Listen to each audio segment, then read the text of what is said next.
ओम श्री गणेशाय नमः। 13वें अध्याय का शेष भाग का उच्चारण करते हैं। सबको श्री राधे राधे। इसमें धर्मराज श्री कृष्ण भगवान को पहचानते ही नहीं हैं कि वे भगवान हैं। श्री राधे राधे। धर्मराज इस बात को भूल गए थे कि स्वयं श्री कृष्ण भगवान उनके साथ बात कर रहे हैं। अतः वे कहते हैं कि भगवान के दर्शन अभी तक नहीं हो पाए।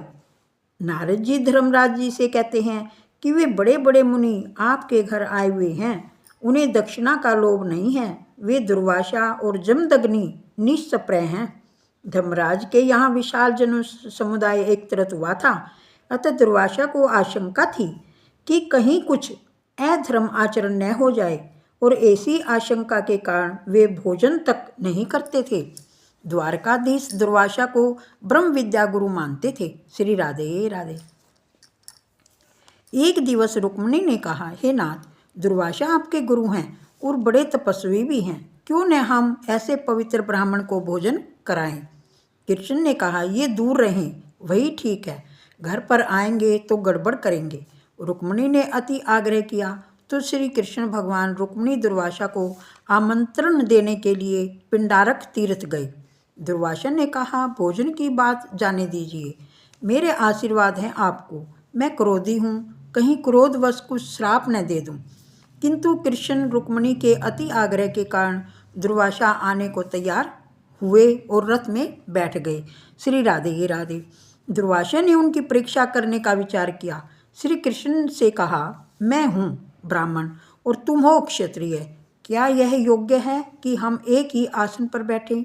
अतः इन बैलों को हटाकर तुम स्वयं रथ को खींचो तो मैं आऊँगा। श्री राधे राधे। श्री राधे राधे। कृष्ण भगवान और रुक्मिणी जी रथ खींचने लगे।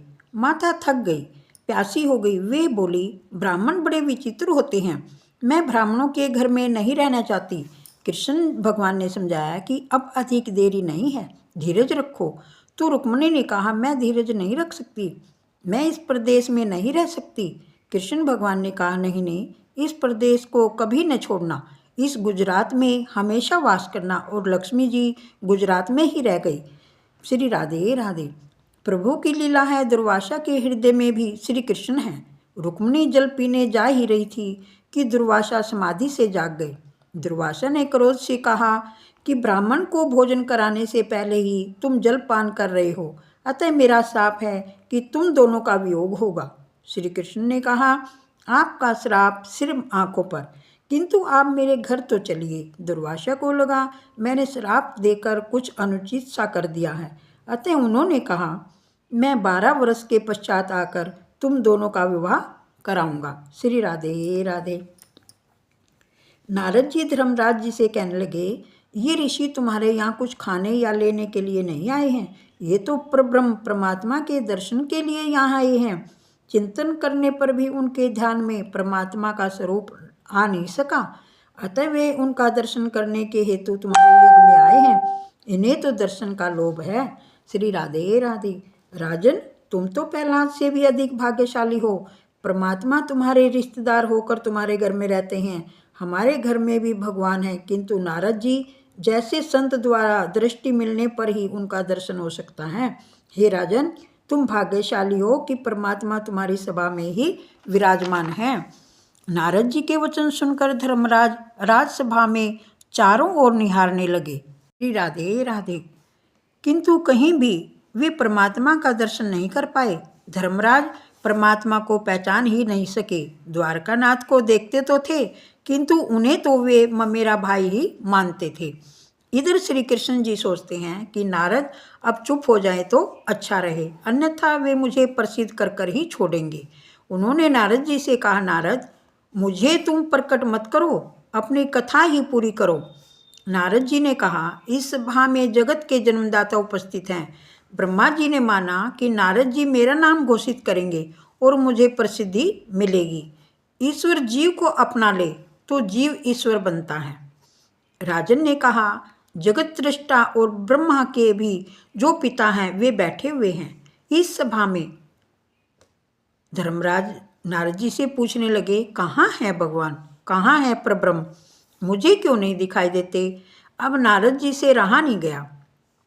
आज चाहे अप्रसन्न क्यों न हो, मुझे उन्हें प्रसिद्ध करना ही होगा। श्री राधे राधे। नारद जी ने भगवान श्री कृष्ण की ओर इंगित करते हुए कहा, अयम ब्रह्म। उपनिषद में इदम ब्रह्म की बातें हैं और इधर अयम ब्रह्म की। श्री राधे राधे। इनके ही दर्शनार्थ ये सारे मुनि यहाँ आए हैं। प्रभु ने सिर झुकाकर मुंह छुपाया, मैं ब्रह्म नहीं हूँ। नारद असत्य बोल रहे हैं। नारद जी ने कहा, अयम ब्रह्म। इन्हें असत्य बोलने का स्वभाव ही है। भगवान कभी कभी लीला करते हुए असत्य बोलते हैं। उन्होंने बाल्यावस्था में भी अपनी माता यशोदा से एक बार कहा था कि मैंने मिट्टी नहीं खाई। ये सब बालक झूठ बोल रहे हैं। आत्म अनुभूति कई बार होने पर भी दृढ़ता नहीं आती। श्री राधे राधे। दृढ़ता सद्गुरु कृपा से आती है। नारद जी ने धर्मराज को भगवान नारायण के दर्शन कराए और सारी बातें खोलकर बताई। अब मिश्र वासना के प्रकरण का आरंभ हो रहा है। 7वें स्कंद के 11 से 15वें अध्याय में मिश्र वासना की बातें हैं। मनुष्य की वासना मिश्र वासना है। प्रथम मैं स्वयं भोग करूँगा, फिर भी यदि कुछ बाकी बचा तो ही दूसरों को दूंगा। यही है मिश्र वासना। संत की वासना सद्भावना वासना है और राक्षस की असद्वासना। दुर्जन जो कहता है वह हम पसंद नहीं करते और वैष्णव जो कहता है वैसा हमारा जीवन नहीं है। श्री राधे राधे। अध्याय संपूर्ण हुआ। श्रीमन नारायणी नारायणी हरि हरि भजमन नारायणी नारायणी हरि हरि।